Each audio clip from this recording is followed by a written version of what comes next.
Previously on The Making of the Mob Chicago. After trying to lead an honest life, Al Capone has just accepted an offer from his childhood mentor, Johnny Torrio, to go to work for his criminal syndicate in Chicago. Johnny, this is incredible. But when Prohibition goes into effect, Torrio and Capone see a big opportunity to start a massive underground bootlegging business. We'll be selling beer to half of Chicago. Can you imagine how much money we'll be bringing in? The only problem, Torrio's boss, ruthless crime lord Big Jim Colosimo, shuts them down. No one in my organization is going into bootlegging. No one. Torrio knows he needs to make a bold move, so he hires New York hitman Frankie Yale.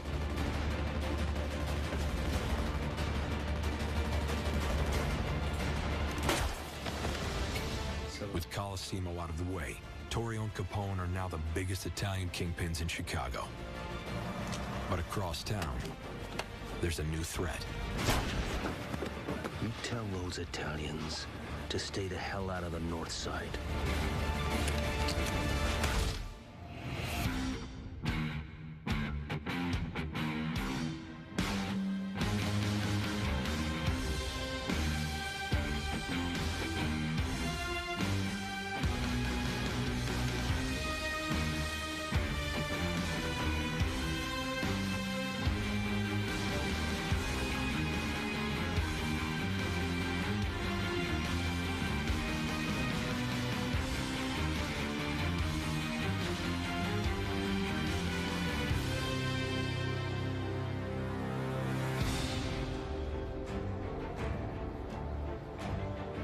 See that? We get another double of that, double the money. You got 5 on me. In less than 2 years, Al Capone has risen from a humble bookkeeper to second in command of Johnny Torrio's criminal empire. Chicago presented an incredible opportunity for a man like Capone to come in and make a fortune, running brothels and gambling dens. It was an underground route to the American dream. By 1920, Torrio and Capone have expanded their operation in Chicago's South Side into an empire worth the modern-day equivalent of $35 million. Al was making a fortune at a time when the average person worked for probably $10 a week. And it just kept growing. Oh, Al, you need some. Looks amazing. That's great. Come on, everybody, take a seat. I'm starving Here, here. put that there. That's right. Thanks, me.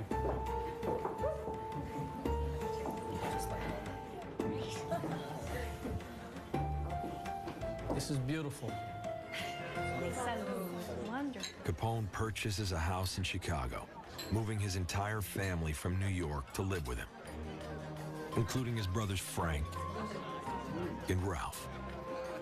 Capone's motivation to rise to the top was to provide for his family. That's the motivation of anyone who works and loves his family. But Capone's success is about to be challenged.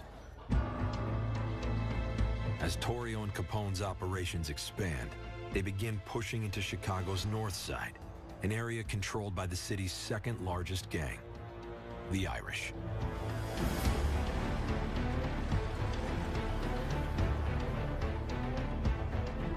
The leader of the Irish North Side gang is a ruthless criminal named Dean O'Banion. Dean O'Banion had grown up in the tough neighborhood known as Little Hell. One of the things about the Irish is you emerged in the underworld quite literally through the force of your ability to be physically tough. And he demonstrated that numerous times in fights, in the saloons and out on the streets. In addition to ruling over the city's Irish gang, O'Banion's also set up a legitimate business as the city's top florist. Lee. Oh, hey, no, that's no good. No, too wilted. Yeah. He loved flowers, and he opened a floral shop that became one of the most popular in Chicago because O'Banion was very good as a florist. He probably killed 32 people with his own hands. But he loved to make flowers, and he loved, there's a human side to people.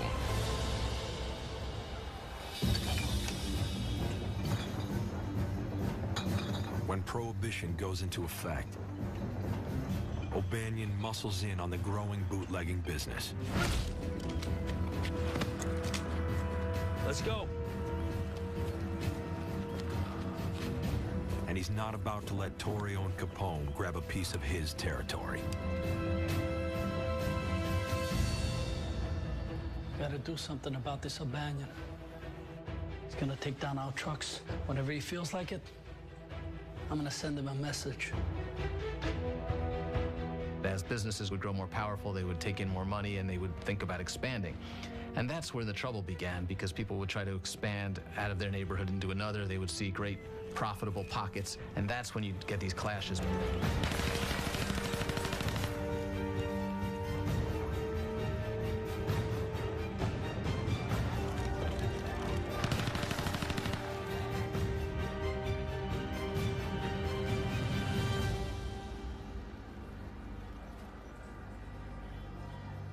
As the weeks pass, O'Banion strengthens his grip on Chicago's north side, gearing up for a showdown with the Italians. Once you're strong here, we'll move there slowly. Yeah. We're in no hurry. How many you got? 12. 12? Yeah, we can push straight through there. To protect his turf, O'Banion relies on his two top lieutenants, Jaime Weiss and Bugs Moran. Jaime Weiss was very, very smart in a business sense and as a strategist, and he was also incredibly dangerous. Bugs Moran was brought in because he was the muscle. He was a tough guy, he was a shooter, and he was a killer. Now Dean O'Banion has all the tools he needs to escalate the situation to an all-out war.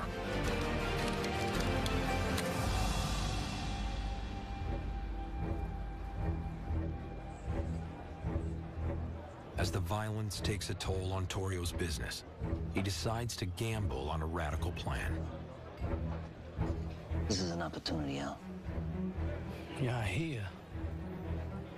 Don't worry about the Irish. We do this right, and we'd make a fortune.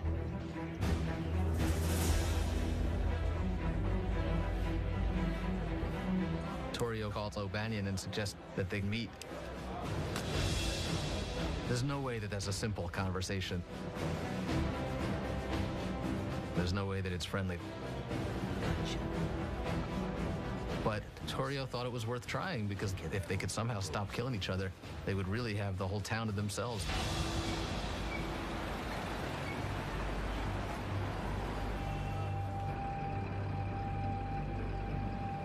Don't know why we have to go to them.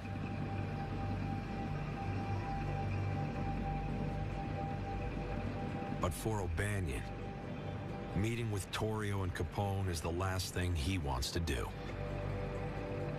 Dean O'Banion, he didn't like Italians. And he actually would go around calling them Dagos and things like that. The Italians didn't like that at all. So they were constantly struggling and fighting.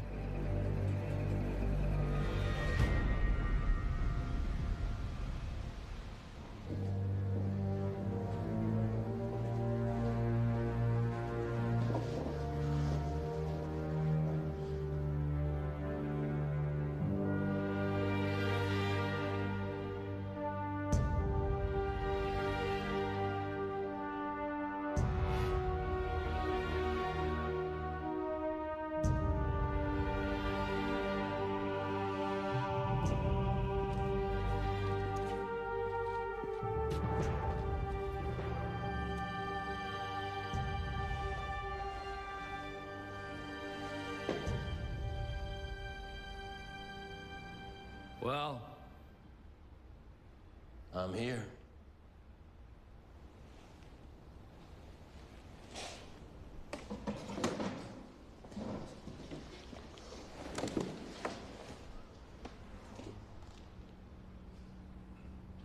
All this violence, stealing, killing, it doesn't make any sense.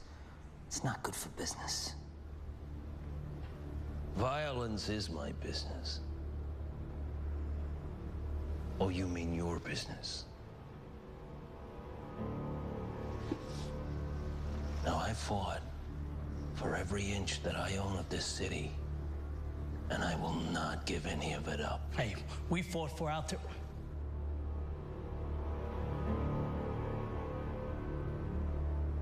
Listen, this prohibition law, it's a once-in-a-lifetime opportunity. As long as it lasts, I want to make money. What do you want to do, O'Banion? Or are you going to tell me how to run my business? Would you rather be rich or dead? Are you threatening me? I don't make threats. I'm making a proposition. Which is what?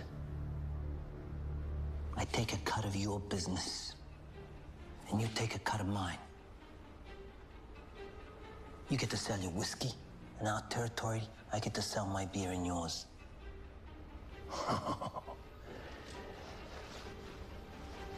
What makes you think I would agree to that?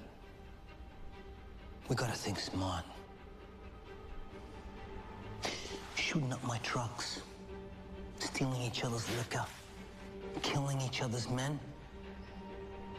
It's not smart. You understand me?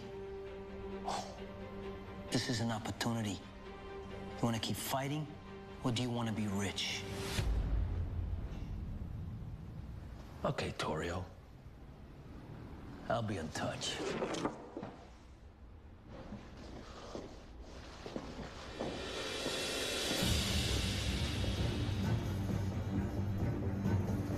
Despite his reservations, O'Banion accepts the offer, creating the largest bootlegging syndicate in the city. But the uneasy partnership is only the first step in Johnny Torrio's plan to take over all of Chicago.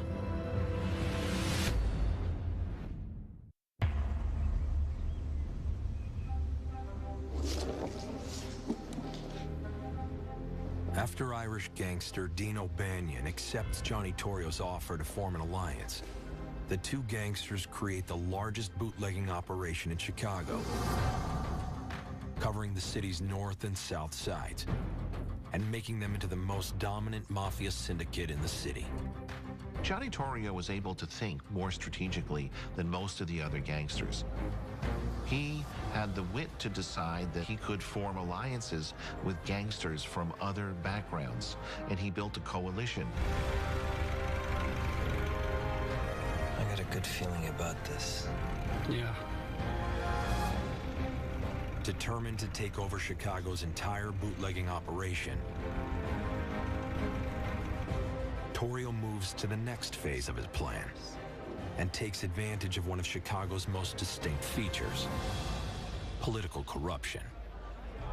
I'd love a reason to help you. I'll make a donation to the campaign fund. That would be very much appreciated, Johnny. Salute. Torrio buys off the highest-ranking official in Chicago, Mayor Big Bill Thompson. Chicago, no doubt, was one of the most corrupt cities in America, if not the most corrupt city in America. All of the elected officials and cops were all on the take.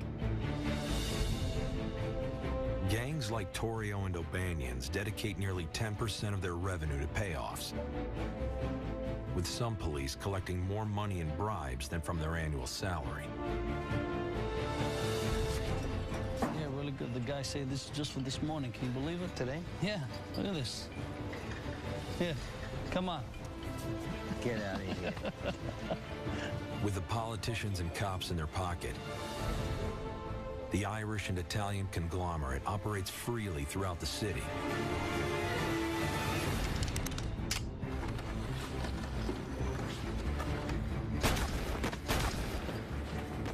Taking over new territory by wiping out small gangs together.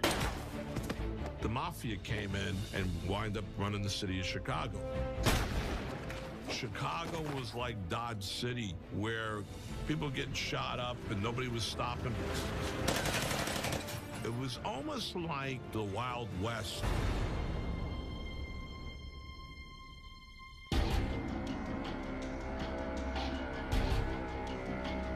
As the death toll rises, Chicago citizens decide they've had enough. People were getting slaughtered in the streets. The politicians were bought and paid for. Who did the cops work for? Gangsters or the people? You had corruption in every aspect of civic life.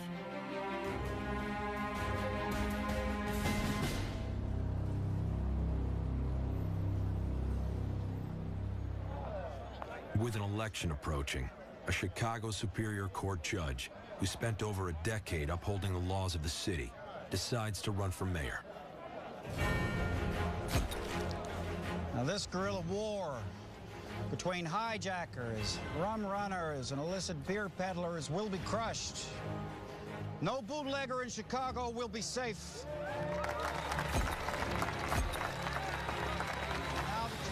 His name is William Deaver.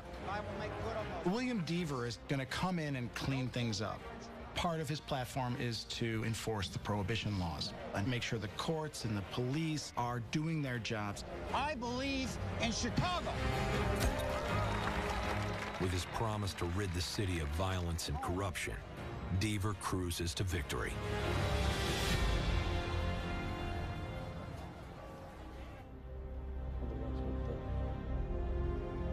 With Deaver in office, Torrio and Capone lose their political backing. And they know the new mayor won't accept a bribe. So they target another high-ranking official, Chief of Police Morgan Collins, and send a $100,000 bribe, the modern-day equivalent of more than $1 million. If you look at the history of organized crime in Chicago, the power of the mob came and went depending upon who was mayor and how honest, in fact, they were. So the mob always sought to corrupt politicians.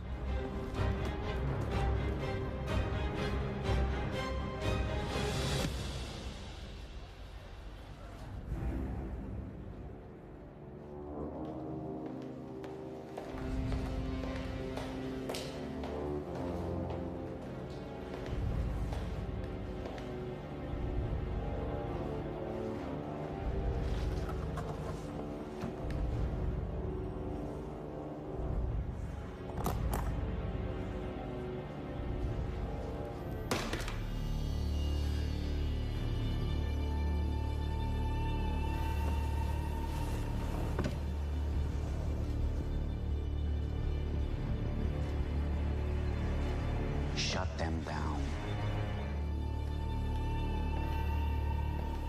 By attempting to corrupt Deaver's administration, Torrio and Capone have just made themselves prime targets of the new mayor of Chicago.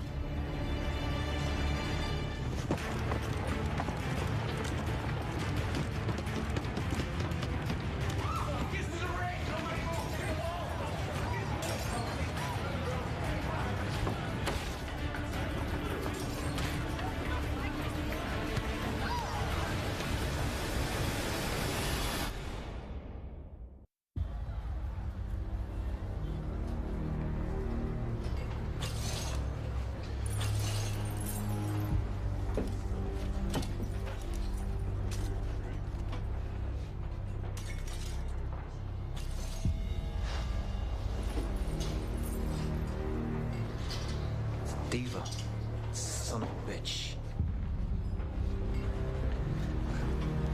After Johnny Torrio and Al Capone try to buy Chicago's new police chief, Mayor William Deaver shuts down their highest-grossing brothel and headquarters.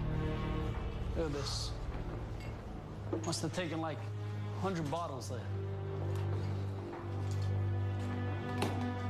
If you were good at the rackets, the first thing you did with your money was buy political power. But Deaver couldn't be bought. Torrio and Capone have evaded arrest.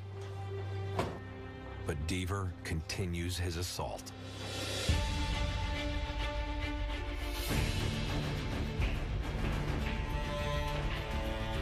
This reform mayor was attacking all of the illegal activities, including bootlegging, gambling, going around the Chicago area, shutting down breweries and distilleries.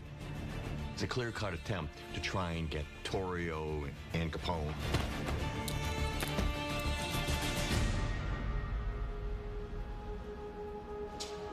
Another truck got hit on the north side, just over the bridge. That's the third truck this week. Son of a bitch. How much have we lost because of him? With no political protection and the cops constantly on their back, Torrio and Capone's illegal businesses are being shut down almost daily. And they risk losing everything they've built.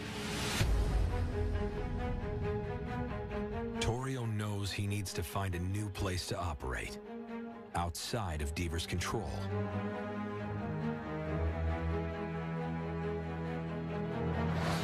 He finds the solution in a small town that sits just on the other side of Chicago's city border, Cicero, Illinois.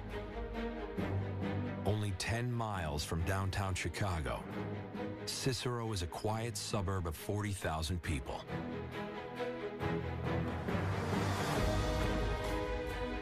Cicero is an ethnic town, Eastern European town, working class town, and I think it was a decent place to live. For Torrio, it's the perfect place for their new headquarters. Cicero was a much smaller, easier place for them to control. They figured that if they could buy the police and the courts in Chicago, it would be a lot easier and a lot cheaper to do it in this small, corrupt town of Cicero. In 1923, Torrio and Capone moved their operations to Cicero. With its proximity to Chicago, they'll be able to keep their partnership with the Irish alive and still deliver booze to the city. They'll also look to open new brothels and gambling halls to replace the ones shut down by Deaver.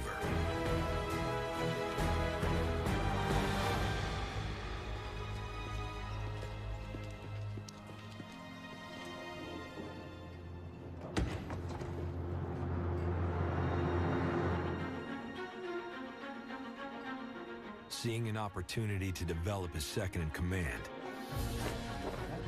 Torrio puts Capone in charge of setting up the new businesses, including their new headquarters and premier casino, the Hawthorne Inn.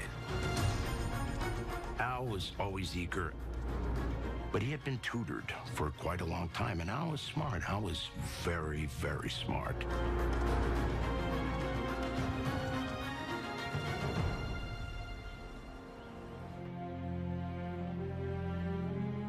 But only weeks after Capone starts getting the new businesses up and running, Torrio receives word that his mother is ill. And he decides to go back to Italy to take care of her.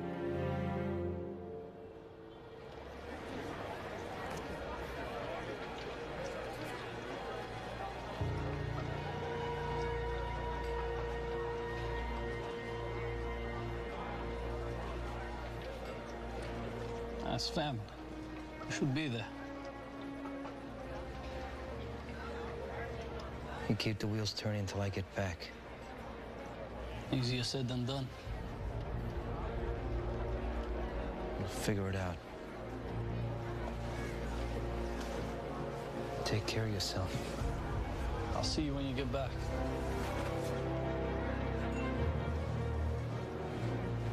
Capone's a very young man. He's in his mid-20s, and now he's in charge of this massive business.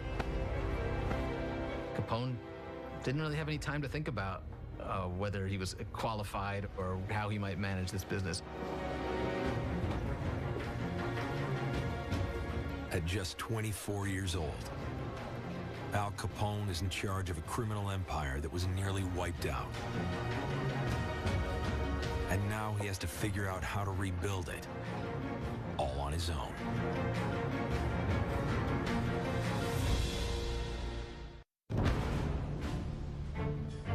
You charge $45 a barrel. No discounts, no exceptions. A guy tells you he'll pay you the money next week, you tell him that's when he'll get his delivery. After moving their headquarters from Chicago to the bordering suburb of Cicero, Al Capone's mentor, Johnny Torrio, leaves for Italy. And now the 24-year-old must take over their massive bootlegging operation. If you're going to supply booze to the whole city of Chicago, obviously you need thousands of employees. They had to pay truck drivers. They had to pay salesmen. You know, it had to be a big organized effort. Well, let's get these moving, huh? Back on the road in an hour.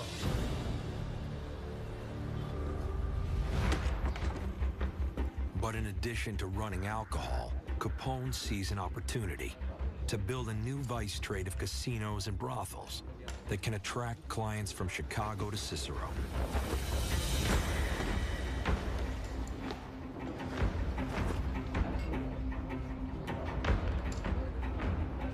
For help, he turns to the two people he knows he can trust. His brothers, Frank and Ralph. What do you think?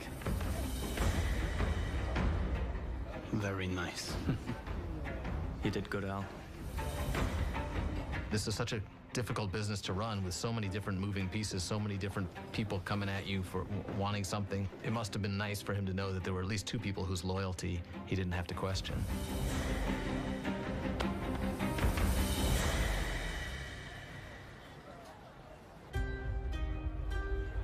Capone puts his oldest brother Ralph in control of the day-to-day operations. My grandfather, Ralph, he was the one that kept all the books. He was the one that paid all the bills. He was the one that hired. He was the one that fired.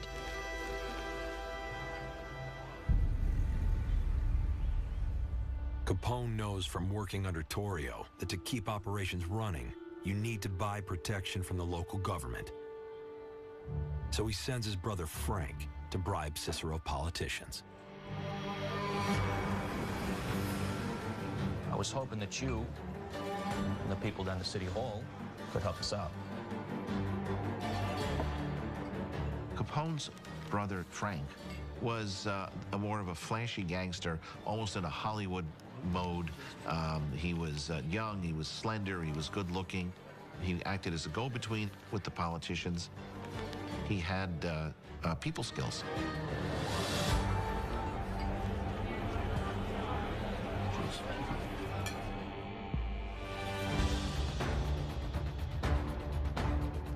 Now under the control of Capone and his brothers, the once sleepy town of Cicero begins to transform into a destination for drinking and entertainment,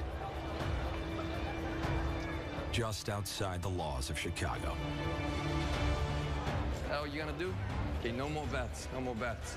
What drove my Uncle Al to do the things that he did was taking care of his family. The family was very strong together, and that's why they survived, because they had such respect and love for one another. No. Hey, remember that time we couldn't find Ralph? Ma was looking for him everywhere? You can't miss Ralph.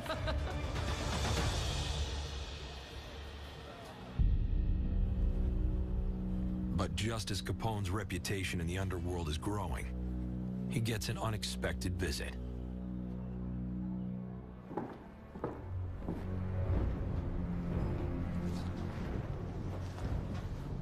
Interesting place you got here. What do you want? Where's Torrio? I need to talk to him. You can talk to me. Okay. Word is you've been making a nice little profit since you've been here. Which is funny. I haven't seen a dime. Why would you? What did you just say to me? The deal was for a cut of our Chicago interests. Cicero is not in Chicago.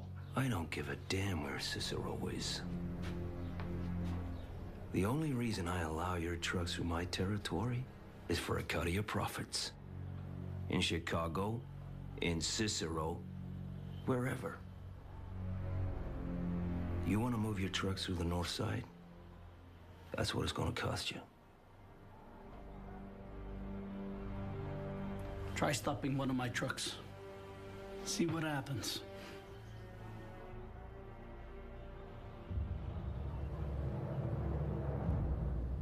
I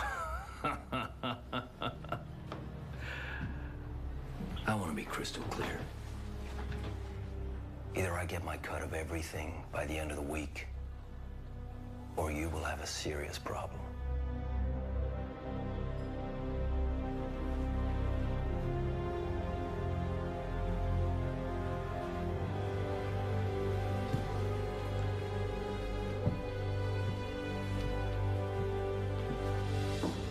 Control your temper. Don't blow off the handle.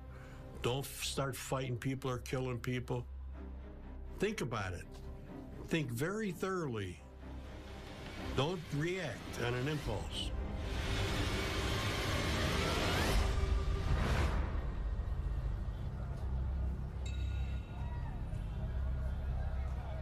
Only in business in Cicero for a few months, Capone knows not giving O'Banion a cut could dissolve the partnership Torrio set up and possibly lead to an all-out war.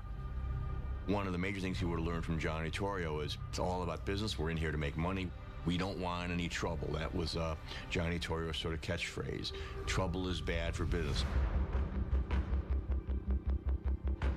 Despite his instinct to push back, Capone decides to give O'Banion what he wants.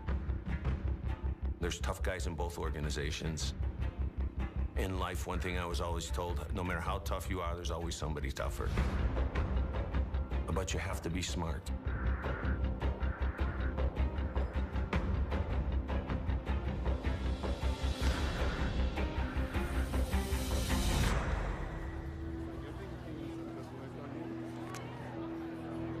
But after appeasing O'Banion, Capone will soon face an even bigger challenge. When the people of Cicero decide to take their town back.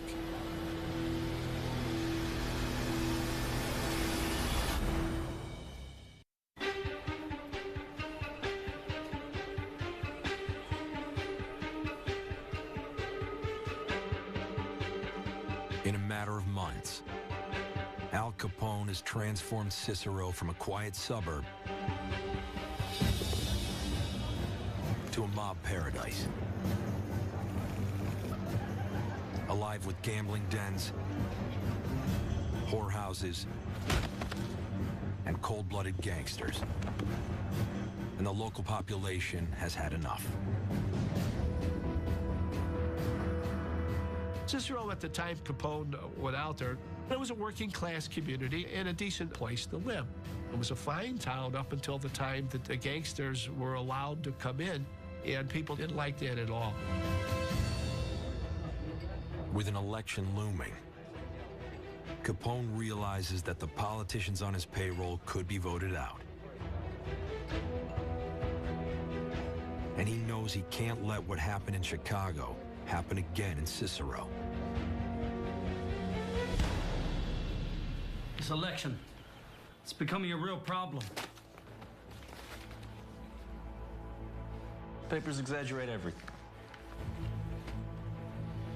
I need you to do whatever it takes to keep our friends in office. I don't want to take any chances. You understand? Yeah, right, I understand. I trust you, Frank. I know you won't let me down.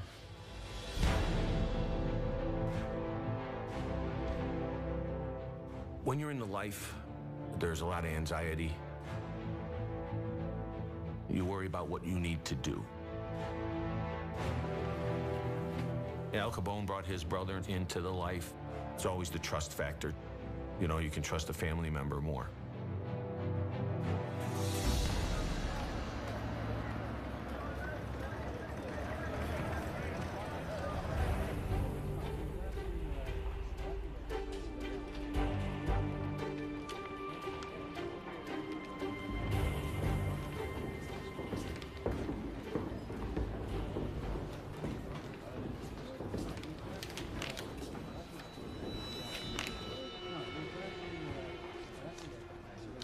Nice vote.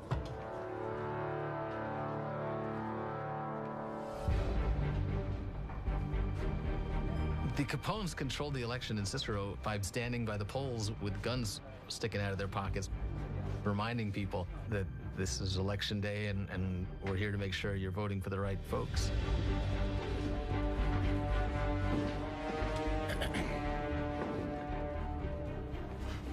Your ballot, let me see it. It's none of your business. None of my business.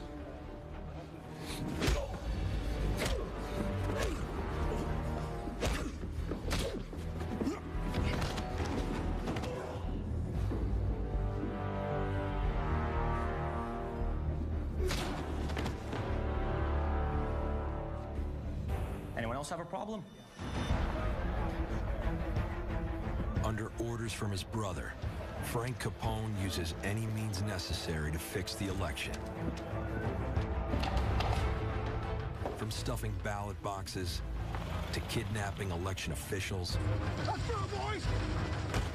and even shooting up election headquarters. Capone Syndicate controlled or influenced elections in Cicero through violence. And the word gets out pretty quick that if you know what's good for you, you'll in fact vote for the political party that's working with the mob. What regular person could be willing for money to go take a person's life? The mafia is all based on death. Think nothing else. It's all money and death. They get people to do what they want them to do on threat of pain and suffering or death.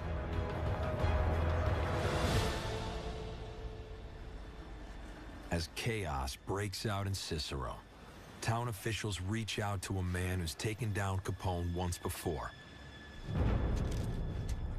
Chicago Mayor William Deaver.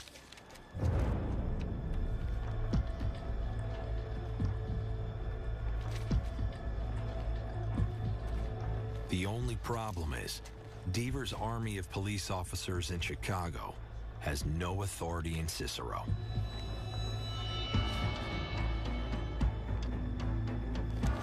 Until the mayor comes up with a plan that could take down Al Capone for good.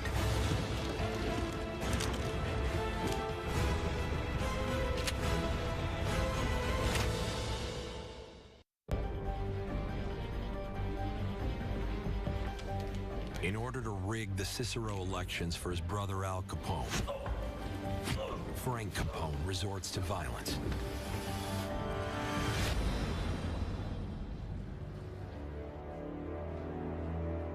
But Chicago Mayor William Deaver has a plan to stop him. For the next 24 hours, you no longer serve the city of Chicago. You are civilians, deputized to uphold the law in the suburb of Cicero, and are responsible for protecting its citizens by any means necessary. Deaver sends his police officers into Cicero, dressed in plain clothes, without badges, and driving unmarked cars, with orders to act as civilian peace enforcers. Now go get them!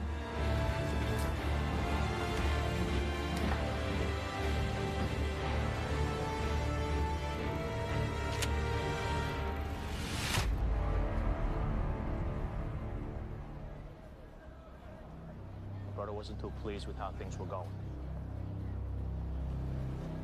It's very important that you tell him, okay? How'd we go with the 12th precinct? Chicago policemen were deputized and sent into Cicero in order to protect the polling places. And they saw Frank Capone when they were visiting a particular polling place. Frank? Frank Capone?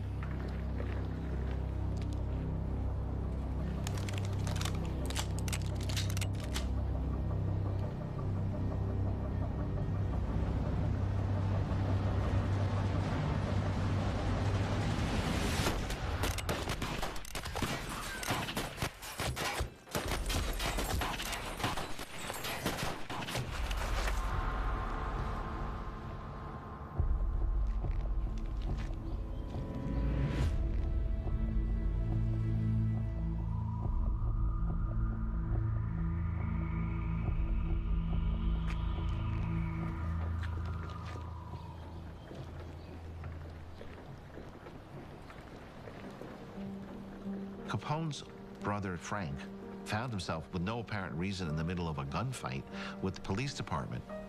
He was murdered in broad daylight in the street in front of everybody. Some say Frank drew on the police first, while others believe that the Chicago cops targeted Frank from the beginning. To this day, no one knows exactly what happened. Frank's death in 1924 was very devastating to the family. Al Capone and my grandfather believed that family was everything.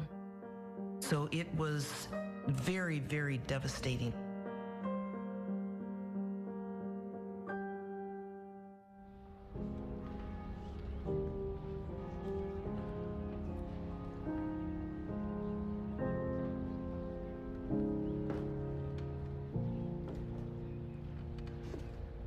Al Capone's corrupt politicians win the Cicero election across the board.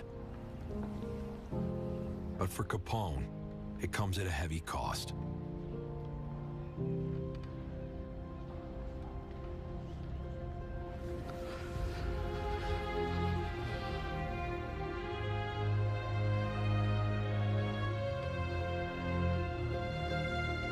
Al Capone never talked about the death of his brother and what it did to him. It's the beginning of a darker period for Capone, where the violence is going to ratchet up. He's going to see his own men killed. He's going to have to kill more frequently to hold on to power.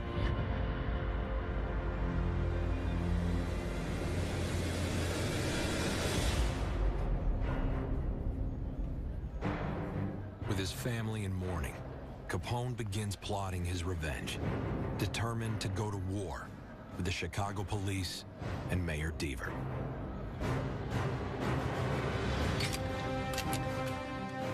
There can be circumstances in life that make you so livid that you'd want to commit mayhem. But the average person doesn't do that. But if you can do anything you want, if you have an organization of 1,000 people and somebody bothers you, there's not much you can't do.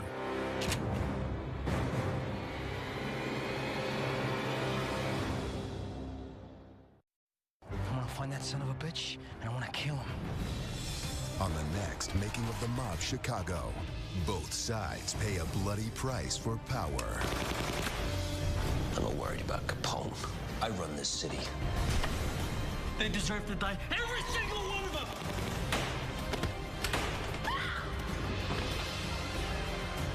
Just finishing up here. For more of the Making of the Mob, go to AMC.com.